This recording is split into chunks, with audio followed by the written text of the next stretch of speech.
right. Welcome back, everyone. Lazy Lab Podcast. I'm with my special guest today, Nicole Amelio-Casper. She's the director of the Journey Back to Normal. And we're here to talk about that amazing documentary, as well as her new project that she's working on, which is coming up very, very soon. So very cool stuff to talk about. I'm, of course, your host, Matt Kuchera. Welcome back to the show, and we're happy to have you along. Nicole, how are you? I'm doing well. How are you doing?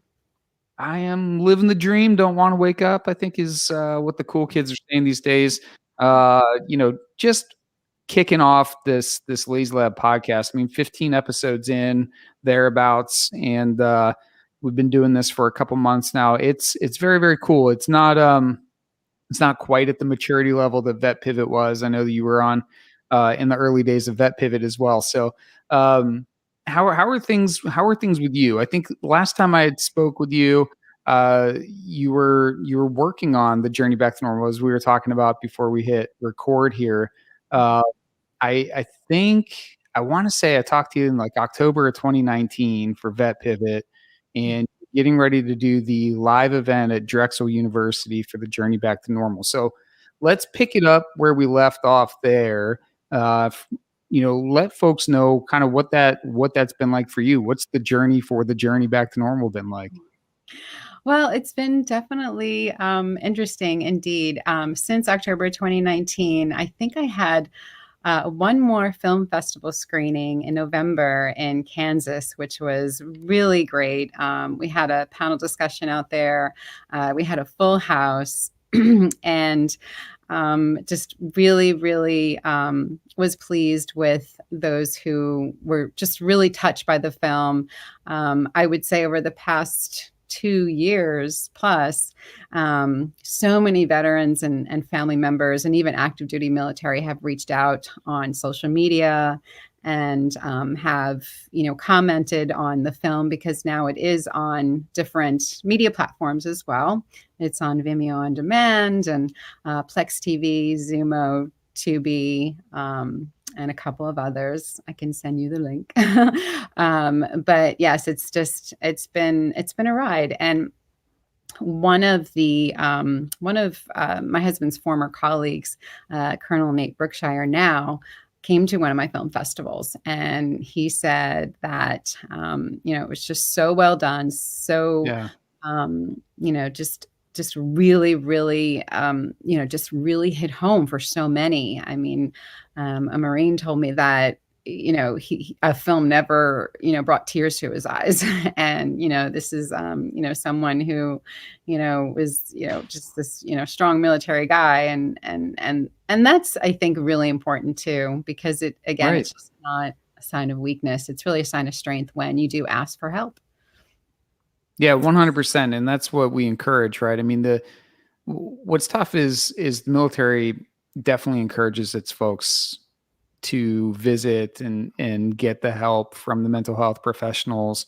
But at the same time, there is this feeling that, I don't want to let my unit down. I don't want to get put into, it's kind of an unknown, like what's going to happen to me if I do go see mental health. Is it going to adversely affect my career and those types of things? It's very tough. I think obviously as we transition out as well, we have our own barriers mentally that we have to overcome, and we're kind of left dealing with the aftermath of a military career and what that could look like from a mental trauma standpoint. Super important to go seek help, whether you're out of the military now. There's nothing wrong with going and talking to someone, and sometimes just feeling that relief of getting it off your chest and working through it with a professional is a very important aspect of making sure like you're staying fit for the mission, right? That's it's big. We go to the gym, we go to PT sessions, we go to the doc if we have like an injury knock or something like that. It's no different with our mind is maybe just as, if not more important, because it's what keeps us in the fight, in that positive outlook. But the Journey Back to Normal is about like alternative therapies, right? It's initially, and we were talking about this, right? It's initially meant to have portrayed like the positive, uplifting, hey, look at these great therapies that exist and how they're helping veterans. And it almost like, I guess, as you were filming it, it turned into, capturing those stories and some of that raw content that drives the need for the therapy, right? Hmm. Yes, because some of veterans did intimate that they did go through some things, and without VSOs and without peer to peer support, and without the support they received through these nonprofit organizations, they would have been one of the 22. And I know it's not 22 anymore. Things are progressing a little bit more, but as you know, with the pandemic, it's kind of worsening again. So Yeah. we really need to create awareness about, different therapies, because again, there's that stigma in terms of reaching out and getting the support you need. So if, for example, someone is open to equine therapy, outdoor recreation therapy, even a service dog.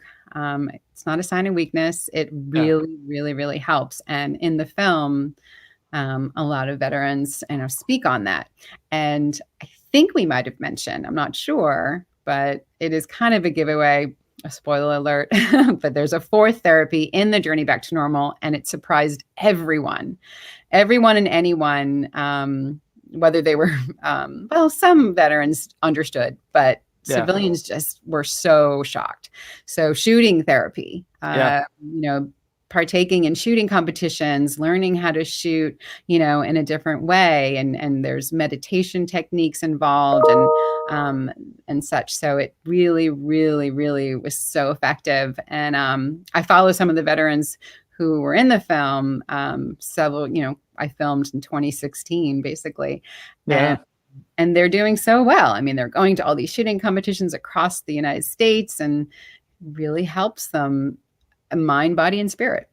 Right. No, 100%. There's probably something in common with all of those aspects of therapy, and it's sort of this this pursuit of learning something or being accountable to something aside from just yourself, and that ties into what's deeply sewn into our the fabric of who we are as military members, which is you're accountable to the people to the left and right of you for their lives, right? And it's important. So in like the equine therapy, right, you're accountable to that. You're building a relationship with that horse. That horse becomes your wingman, your battle buddy, whatever you want to call it, right? The same thing, like outdoor therapy, you're building a relationship with nature and your environment, and being able to survive it.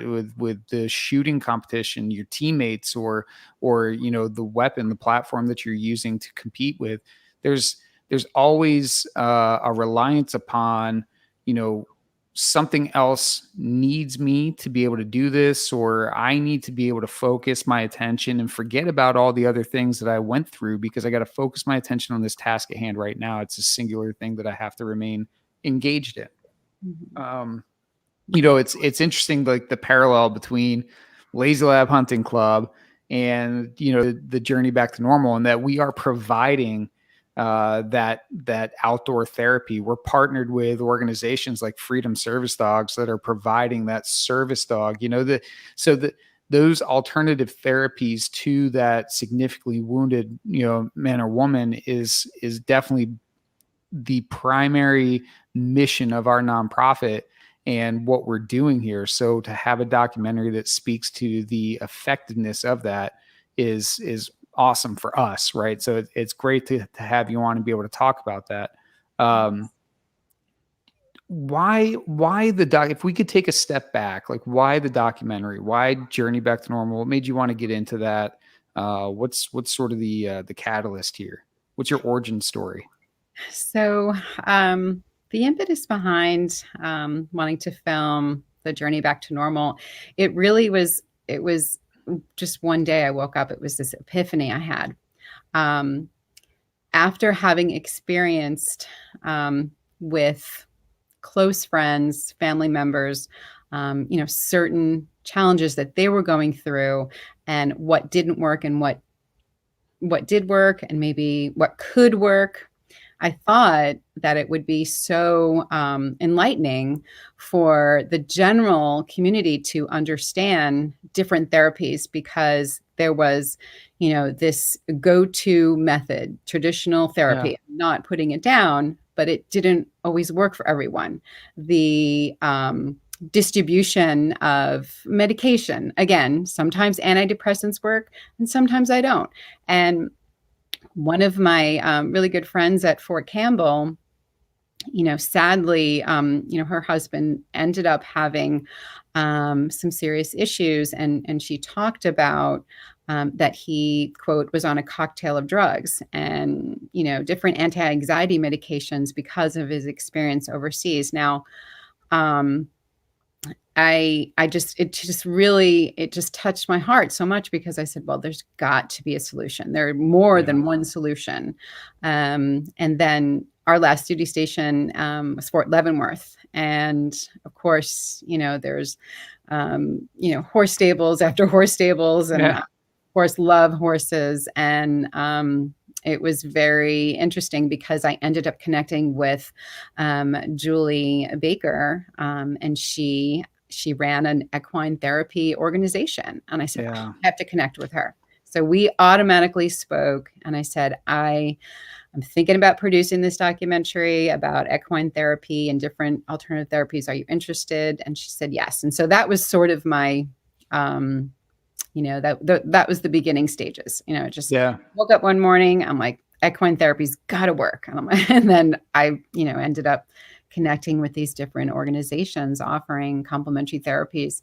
And so I did, most of the production out there. And then I finished up here on the north, on the East Coast, just because there was one element missing. I didn't have, I wasn't able to capture in Kansas the progression of someone completely green to one of these complementary therapies, and then film the, the progression and how they, really were healed by that.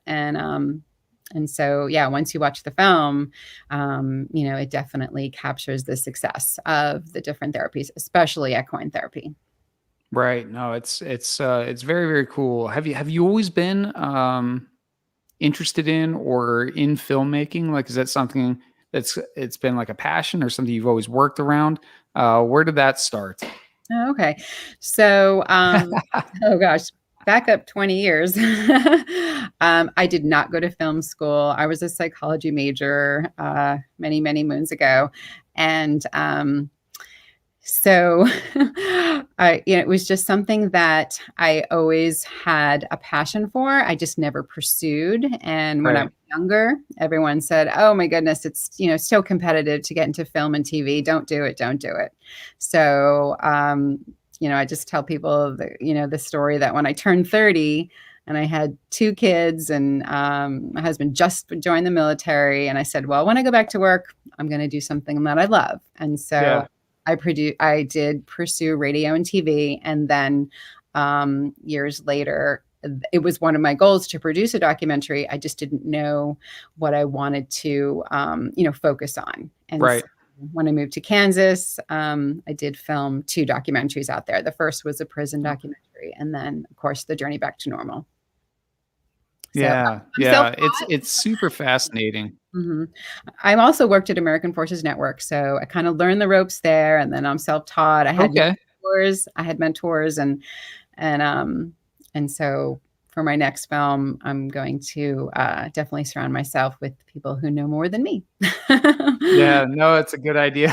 We always want to do that. It's interesting to me though, because there's so much that goes into it. I mean, the amount of work that you put into producing a film has got to be, just it is. Yeah, it's got to be a monumental task, right? I can only imagine how much film you put together, right, and how much you actually shoot versus how much makes it into the documentary. If it's a 2-hour film, you probably have like 20 hours of film recorded, I would imagine, and only that. Even more.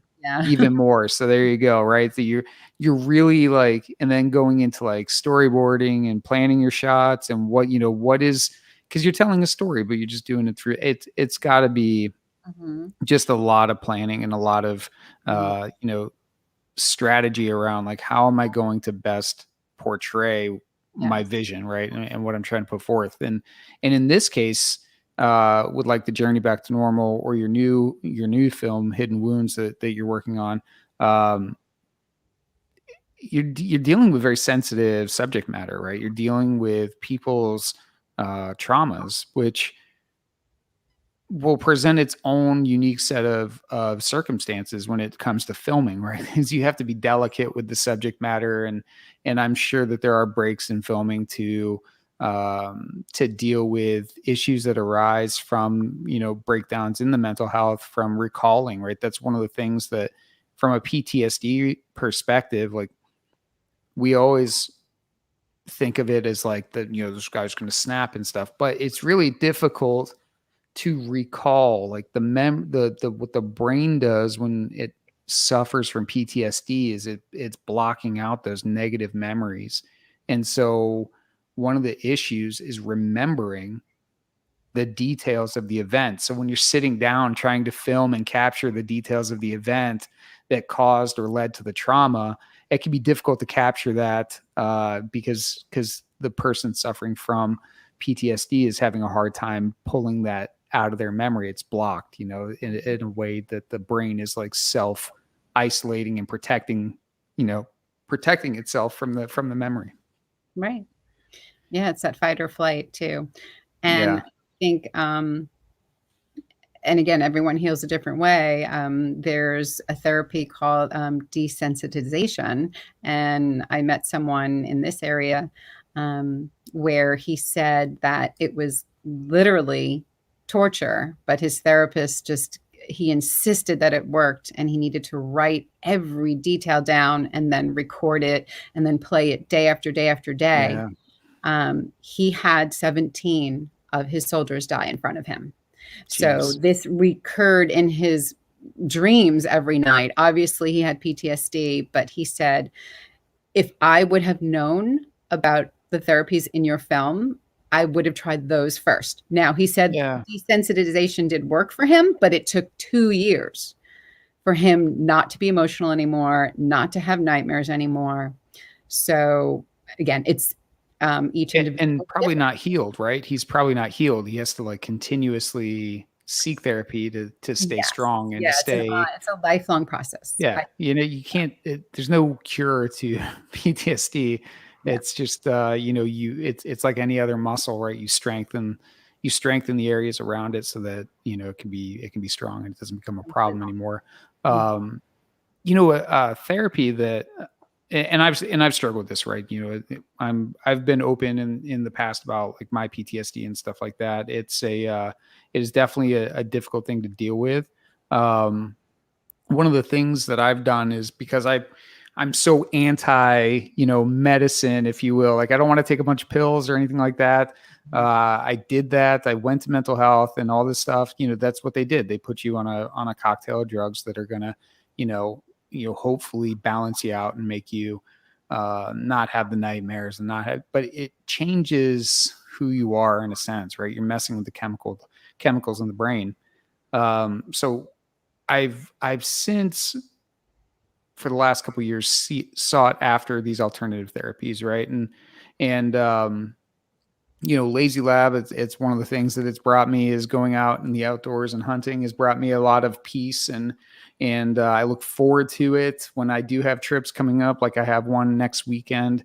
I'm very excited about that. I have one in October, so I find ways to do that. But one of the things that I've really leaned on is Brazilian Jiu-Jitsu has been extremely helpful. And I've been doing that since March. And I find that pursuit is something that allows me to focus on a singular task. It allows me to try to become, more skilled in something that I'm new at, and I feel accountable to. There's this sense of camaraderie and teamwork amongst me and the other folks at the gym, and a lot of those guys that I've built friendships with are also veterans or they're first responders. Like we all we have that similar service background, right? And so it's very, I didn't expect it going into it. I thought this is going to be a very individual thing, and I'll give it a try. And what's come out of it is like the biggest surprise, in a long time for me, which is like new friends and this thing that like this oasis of veteran community that I was having a hard time finding since I transitioned out. There's probably a film there, like, I don't know what you call it. But there's probably a film there for like, martial arts and veterans, as a way to combat, the same thing, like along the same lines as Journey Back to Normal. So we're like 20 minutes in or so. I think it's time we probably talk about Hidden Wounds, right? And this is your new film that's coming up. You have an event on October 15th in conjunction with, I think you said, the Travis Manion Foundation. And so let's talk about Hidden Wounds. What is this? Okay. So this is going to be a similar film, but just a lot more. We're just going to cover a lot more ground. We really want to tell the raw story this time, the real military experience of both men and women nationally. So we filmed the trailer in South Carolina, and it focuses primarily on two organizations there and what they're doing in Columbia, South Carolina, and helping veterans really survive and then thrive. So they're boots on the ground. They are, getting the calls, and they are saving men and women from literally ending their lives. And they are really providing so many different resources, so many different programs, and they're even building a veterans village there with wraparound services right near the VA down there. So it's going to be, quite involved. So we're highlighting those two organizations. We're telling military experiences of both men and women nationally. Yeah. We are also inviting the VA, officials from the VA in my area in Jersey and Philadelphia and in the South as well, to speak on mental health and wellness and to discuss the paradigm shift in terms of how effective complementary therapies are, their challenges, and how they are really trying to implement different therapies and that they support different therapies. Yes, they still administer, medication for those who need it and want it, but they are incorporating equine therapy. They're incorporating yoga and acupuncture, and they are trying to make therapy normal and saying it's okay. And it's really going to be interesting because for the Drexel University event hosted by the Travis Manion Foundation, it's a health and wellness event. And there's going to be several panelists, including Heroic Gardens, which is going to be featured in Hidden Wounds. And she is, her name is Collie Turner. She's so great. She does so many great things in this area. And she helps the veteran community in terms of horticultural therapy. So they implement, yes, it's gardening, and healthy living. And so they help, veterans and families and different VSOs, with their veteran community. And they go in and, they create these beautiful gardens with herbs and vegetables, but then psycho-assisted therapy. It's actually psycho-assisted therapy. So they incorporate that whole element as well. So it's really interesting. Horticulture. Well, there you go. You're accountable to Mother Nature. You're accountable to your garden and your plants. I got to keep them alive and keep them going. Yeah, I never would have thought, but that's very cool, right? That's, again, singularly focused on a task at becoming a subject matter expert in something you're new at, this pursuit of growth, personal growth, Right. um, really lends itself to, healing and blocking out negative thought and keeps you motivated. I wonder about this. I don't know if there's any science behind this at all, but obviously there probably some sort of correlation behind, like, when older folks, when they don't work Yeah. and it tends to like be a problem for them, like, health wise, the health issues start coming on as they retire, after they retire.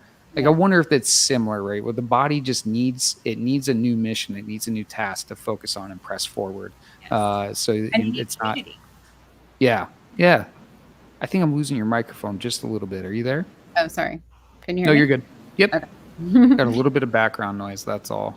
Um, I don't know whose end it's on. Sure. It could be the It AC. got, it just got better. It's the AC.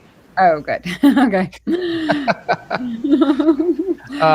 So very, very cool. And I know, like, you're getting into, with Hidden Wounds, you're getting into like the raw stories, right? You're getting into the meat and potatoes of where the trauma comes from. And that is going to, obviously, it's going to hit a few heartstrings, but it's going to pull out some emotion from folks that have gone through similar experiences as the folks in your film.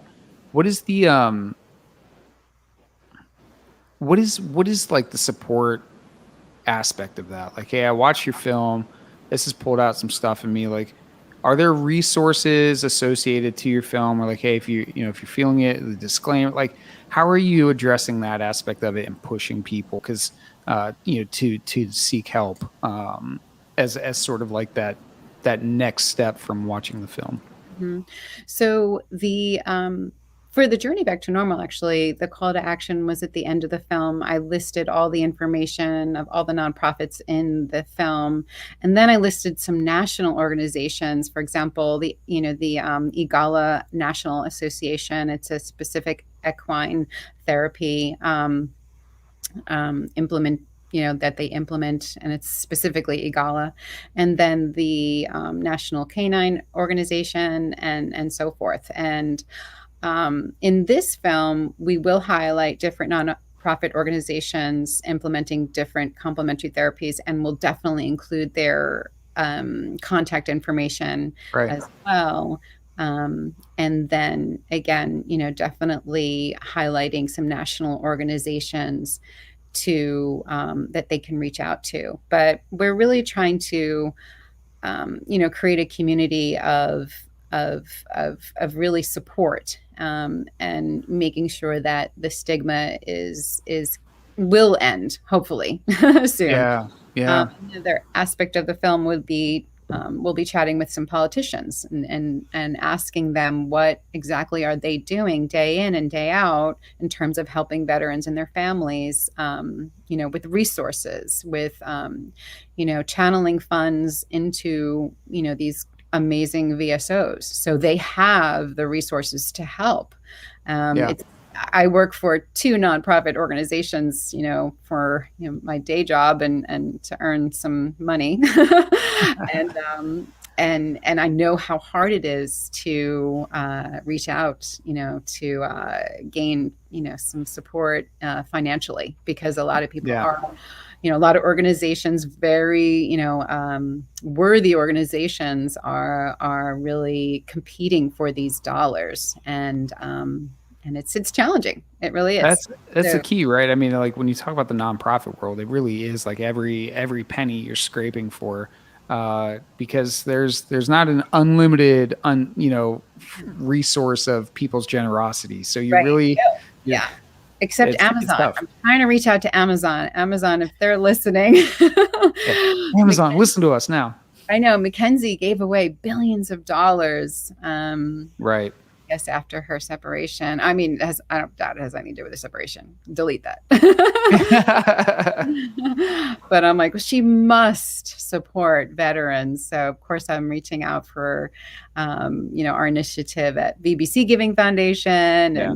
and helping out the women at Haven Women, and and some organizations here in South Jersey too. So Yeah. yeah, I'm always raising money for someone. I'm always begging for money either for my film or for nonprofits. Right. What, what is the what's the financial outlay for one of these films? Like I know you put your time and effort into producing these things, but there's also like a distribution cost, right? There's like to get the film into more outlets or more platforms, it costs money, and that's how um, donation really helps spread the word on your films, right? It gets you more eyeballs on it, right? Oh, definitely. Yes, we definitely, seek individual donations and trying to reach out to, the larger corporations for financial support because, with any endeavor, there's always finances that are involved. So, with this film, for the Journey Back to Normal, I would say, I did spend a lot of my own money and my own Yeah. savings on that. It was a shoestring budget, and it went pretty well and was well received. But I definitely told my team, I said, hey, we're not going to make this happen unless I can pay all of you. Right. So anyway, long story short, this film, it's still a low budget, but we're aiming for $500,000. Okay. And there's a website called WeFunder where there's a community of larger investors investing, interested anyway, investing in projects, whether it's film, et cetera. So we're going to have it. We're going to, approach, WeFunder, and hopefully we'll gain some support there. It'll be in increments. If I Yeah. raise the first 50,000, I'll film the first segment of the film. Right. So each filming day, I will tell you, is at least $4,000. No kidding. And is Yes. that like renting equipment, or is that the people that are involved in helping you shoot use like a video production company to help you shoot this? Like where's that come from, that $4,000? Like what goes into that cost? Doing some research over the last several months, I have, interviewed other, cinematographers, production companies, producers, editors, and, did research on, a typical, production team, et cetera. So most film crews, even if it's a skeleton film crew, cost between $1,000 to $3,000 a day. Wow. So yeah, it's pretty expensive. And forget if you're in New York or California or Atlanta, it's crazy. Uh, Right. but some folks have reached out to me, which they were pretty cool. I mean, they had great credentials. They filmed, for National Geographic and some really great There you go. platforms, and but they're $3,000 a day or more. Gee. So if I raise the money, I said, okay, I'll pay you. But yeah, so I mean, we're going to make it happen. It just might take a long time because it costs money. It does. Yeah. Yeah, these projects are definitely not cheap, but worthwhile, right? It's for a good cause. It's getting a good message out there, and at the end of the day, like we need that, right? We need people to like take a flyer on this is going to be good. Let's help get the word out. Here's someone in front of you right now that's willing to put the time in to make the project happen. They just need the backing to be able to afford it. So no, I think it's fantastic what you're doing. I think the Journey Back to Normal was a great start, and I'm glad to see that Hidden Wounds is continuing down that rabbit hole of PTSD and mental health journey for veterans. It's very even though notoriety has come to it more in the last decade or so, it's still a very underserved cause when you think about the repercussions, the ramifications of not doing anything. Right, where we're talking about people's lives at stake here, and these are people that have volunteered and sacrificed for this country, and they deserve some attention around some of those issues that come from fighting in a conflict for 20 years. We definitely need to repay some of that debt that they've shouldered for us. So you have a clip that you're going to play for us and I want to bring that up. Um, and while Nicole's bringing that up, obviously, this is a clip from, and I'll let her kind of speak to this real quick. But this is a clip from the new film, correct? Yes. This is our trailer, and it's long, so I'm just showing a clip because it's our fundraising trailer. And this is Steven Diaz. He is the director of Hidden Wounds. It's a nonprofit organization based in South Carolina and Columbia. And he is talking about the impetus behind why he created Hidden Wounds. Very personal. He was in combat, and right now he is just running this nonprofit organization and really doing great things. But this is just a short clip of why he started. It'll explain. Do you want me to Great. start it? Yeah, go ahead and hit start, and I'll pull up the full screen here. So in 2009, we came across a tragedy in our community where we had lost a Marine who had done by the book everything that you should be doing, going to the VA, talking to counselors, and he had even asked me for help. He knew that I had been injured overseas and had come back, and it looked like I was doing well. After that, I had lost 5 more friends to suicide. Each one of those had asked me for help. Each one of those, I saw the signs of trouble, and I did nothing to help them. And so as a community, we decided, as providers, as fellow veterans, as family members who have lost loved ones or were going through that we needed to do something. We needed to bridge the gap of why aren't veterans seeking help? Why aren't providers able to help veterans? And what was the gap between the VA being able to provide services to the veterans? And so we created an organization that could bridge that gap, that could take a veteran from right as they're coming off of the battlefield, or even if they're active duty, and connect them with outside resources that are there ready to help them. And then train those providers as to how to deal with us. So I think that with the peer-to-peer counseling, the way the military does it, I think it's phenomenal, and I think it works with veterans, because you can always walk up to a veteran and guess what? You have a kindred spirit because y'all do the same thing. And then you can start talking to them, and then they'll share, and something that they say will stick with you, will resonate with your soul, and that would help you say, man, I thought I was the only one who was feeling that way or going through that. Wow. So very, very cool, right? Very cool to see, Steven, tell his story about why he started Hidden Wounds. I'm very intrigued. I'm very interested. I'd love to see the full trailer. Where can people go see the full? I know you had said that you had posted the full 7-minute trailer. So where can they find that, and where can they support this project? Okay, so we actually haven't started the fundraiser yet, but we are going to do that soon, and it is going to be on WeFunder, and then we'll post it on Facebook. But we have a Facebook page called Amelio Media LLC Presents Hidden Wounds, the documentary. So, and that's where the 7-minute trailer is. And if you didn't notice that, Steven Diaz also has visible, injuries. He, he was in a Humvee, and it was blown up. And there were several people in the Humvee that were also injured. And he deals with his own issues, but I think that, he is a very strong individual, but he also admits that, the way he heals is helping others heal.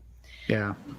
It's so powerful, and I admire him so much. Yeah, he has a young son too, and a young family, and he's a financial advisor. I mean, he works 7 days a week, and he runs the nonprofit. I don't know how he does it. Yeah. Yeah. I know it's sometimes if you just like go back and like look at this, like some of the background on these nonprofits, like it's always rooted, every single time I find myself like just amazed at like how it's rooted in people that just want to help other people. You know, like Mitchelson, right? Lazy Lab Hunting Club, Matt Mitchelson does an extraordinary amount of work behind the scenes, all volunteer, not taking a dime. No one takes a dime from Lazy Lab Hunting Club. Okay, this every single fundraising thing that we bring in is contributed to help running. Bring the programs, the hunts, the experiences, the excursions. That all.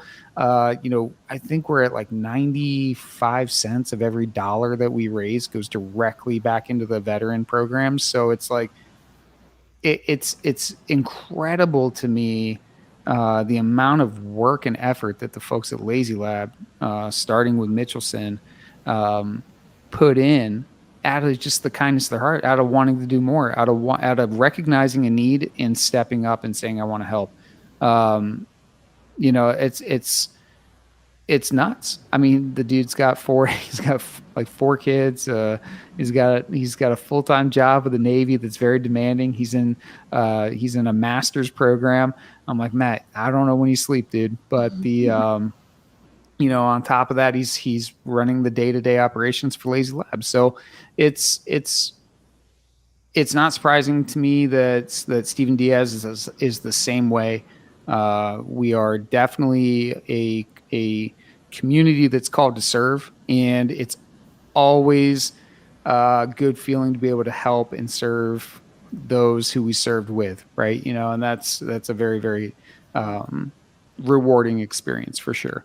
It's definitely what draws me to Lazy Lab and being able to support in any way I can, such as podcasting, which seems easy, but it is a time commitment. It's like, I have family and stuff, so we all serve, and it's cool to me, like the background behind these organizations and what that brings out. If you dig a little bit, you see these people that are just, they just want to help people.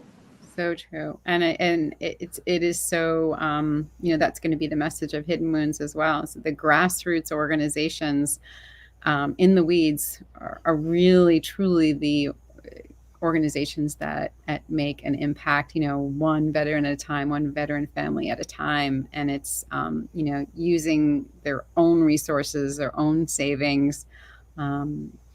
Project Josiah is also highlighted in the trailer and will be in the film. And the director is Lance Newman. And he had told me the other day, said, I literally paid for someone's rehab, and it was over $3,000. I hope he didn't want me to. I don't know. I mean, it's anyway. But touching story, but yeah, exactly. Yeah. That's. So it is. I mean, you have folks out there that just, it's the blood, sweat, and tears, really. Mm-hmm. Yeah, and they're doing it all volunteer, right? That's the other part, is like, I know. Not taking a penny for any of this. I just want to help. And they also have full-time jobs. Some are retired, right?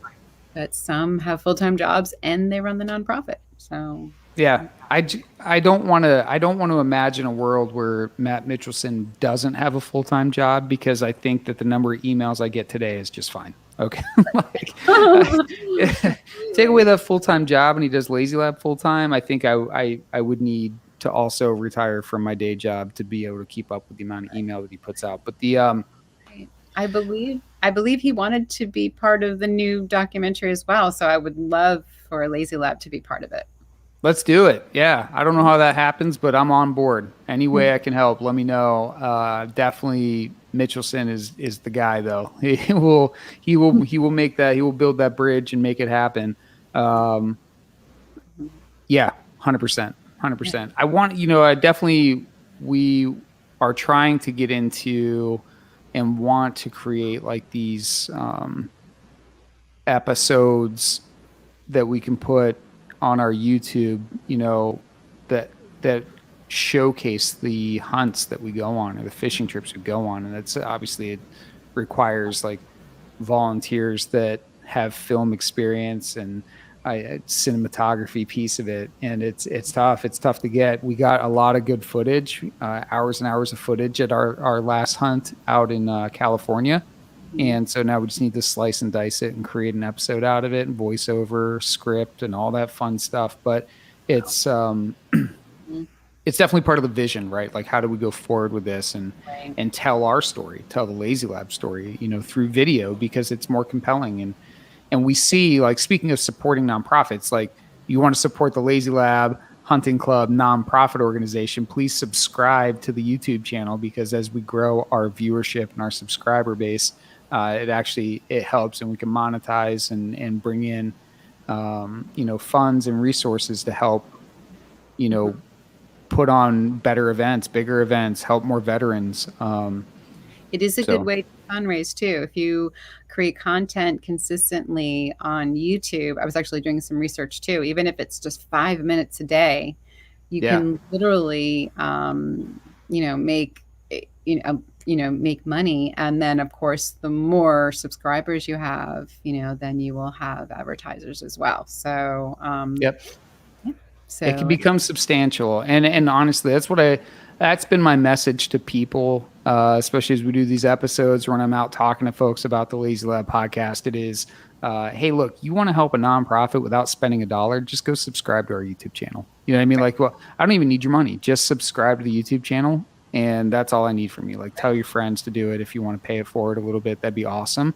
But that's how you can support Lazy Lab without ever giving us $1. If that's something that you're willing to do, and you find it in your heart, and the Lord is calling you and saying, hey, subscribe, you know, help these guys out, then, you know, by all means, please, if you feel compelled, you know, hit that subscribe button and the little bell so you get the alerts when we post new videos. Yeah. That's my plug. That's my plan. Now I don't have to do it at the end of the show. All right, Nicole, how can folks interact with you before we part ways here for the episode? This has been a great conversation. Just tell the audience where they can find you. Sure. So for The Journey Back to Normal, we have our website, thejourneybacktonormal.com. And then on different platforms, if you want to rent or purchase a Vimeo on demand, Plex TV, Zumo TV, Tubi, and TCL. And I believe you can find it on Roku as well, because through that platforms, you can view it there. And then on Facebook, on LinkedIn, I am on all social media, and Hidden Wounds is on Facebook. It's Amelio Media LLC presents Hidden Wounds, the documentary. And we will be posting the fundraising links soon too. Awesome. Yes. Please do me a favor, and if you could just put all that information in email, I will make sure it goes into the show notes. Okay. And that way our audience, if they didn't capture all that through the video, you don't have to rewind it a couple times. Like, just go into the show notes below, and it'll have all those links and everything in there for you. I want to say thank you so much. It's been a great conversation, just like the last time. And I look forward to seeing more great things to come with Hidden Wounds, pushing people towards the journey back to normal if they haven't caught it yet. We're a Roku family, so I will Roku that for sure. Yeah, thank you so much. And to the audience, thank you for tuning in for this episode of Lazy Lab Podcast. Once again, you can always donate directly through the website at lazylabhc.org. Or if you don't have any money that you can spare today, you could also hit that subscribe button and little bell so that you get the alerts when we post new videos, of course, if you're compelled to do so. Thank you so much. Until next time, enjoy yourselves, stay safe, and God bless.